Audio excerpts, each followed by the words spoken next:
Welcome back to The Village with Tony McEwen. Everywhere I look, I think they out to get me, man. I ain't never had nothing in my whole life. I'm from the ghetto, grew up on eggs and rice. His name is Master P, and he's a self-made millionaire.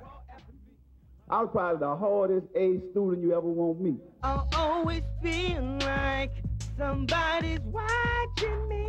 He pioneered the slow bumping sound of the Dirty South, a rap style that's dominated the charts in recent years.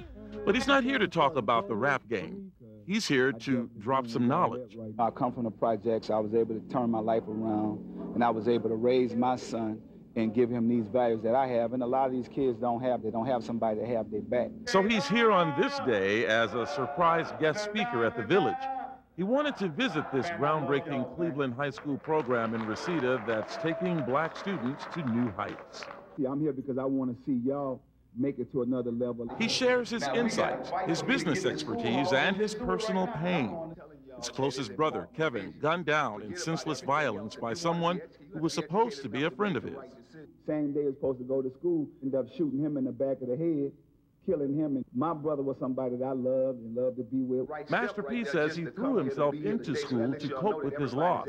He wanted out of his neighborhood. My vision was bigger than that. I'm going to school because I want to get up out of here. Now, if we got to fight for me to get in the school hall, then let's do it right now because I'm going to school. Because that's how bad I want to be educated. This Village meeting runs deep. It's exclusively for males. The subject matter's raw, and emotions run high. LAPD officers chase a gang member suspected of drug dealing. On the screen is a Fox News story. As the images unfold, we learn about the senseless death of a 20-year-old mother gunned down by gang violence. 20-year-old Crystal White, one of the victims of that same gang. She was surrounded, gunned down, just for being in the wrong place at the wrong time. A veteran gang member with ties to the gang blamed for Crystal's death says young gangbangers are trigger happy. Come out their backpacks now and just shoot anything, move, put a gun in your hand and kill innocent bystanders, kill children. There on the screen is Village co-founder Fluke Fluker. Because you live in suburbia or because you live in a house with a high wall, if you think you're safe, you're not, because it's coming to a neighborhood near as you. Turns out the young mother was his niece. She jumped in the back seat to cover up her baby. The police came and saw my little nephew. He was still covered up with his mother's blood. I remember the anger.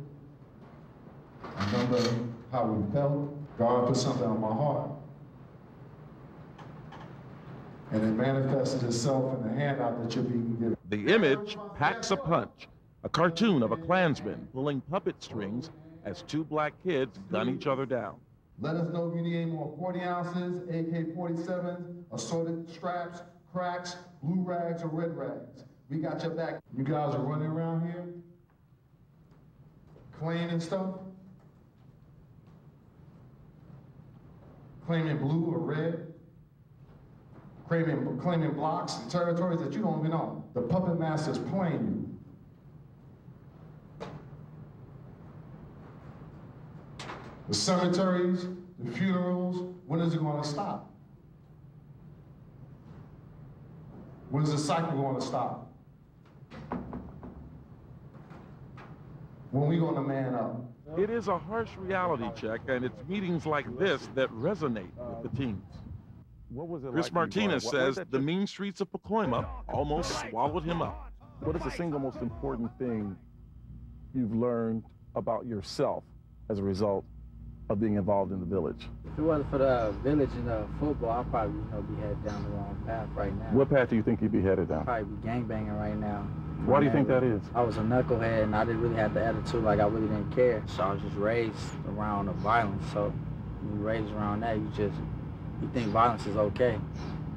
But coming here, I didn't have to fight. Who were your role models? My role models is the hustler on up the street. That was my role model. My role model now is Fluke. For the Village founders, known as the Elders, that's what it's all about. When you guys first started this, were there, in Charles Dickens' words, great expectations? We as African-American teachers were frustrated by seeing their performance, seeing the poor choices they were making, and seeing that the scores that were on their tests was not indicative to their intelligence. Because you knew these guys weren't dumb. Correct. Absolutely. We knew they weren't dumb. We knew that they needed to be focused. A lot of them don't have the skills and don't know how, don't have never been trained and taught how to tie a tie. No. A lot of them might not even have a father figure in the house to even show them. Mm-hmm. Tying a tie for some of these kids is as foreign as another language. A lot of these kids come from homes and situations where there might not be a lot of male role models. And we are given opportunities to do that. We believe in the village that he's not heavy, he's my brother. And these young brothers say they are grateful. And more importantly, they are now college bound. So all of you guys are going to college, right? 100% college bound? Yeah, I plan on going to college. Yeah, I'm going to college. Yeah, I'm going to college. Yeah. Most definitely. Most definitely. For sure. The optimism is clear. The hope is contagious. It's all part of the village. Well, we've heard from the males of the village, but in a moment, we'll hear from a single mom who shares how this program helped to save her daughter from a path of destruction.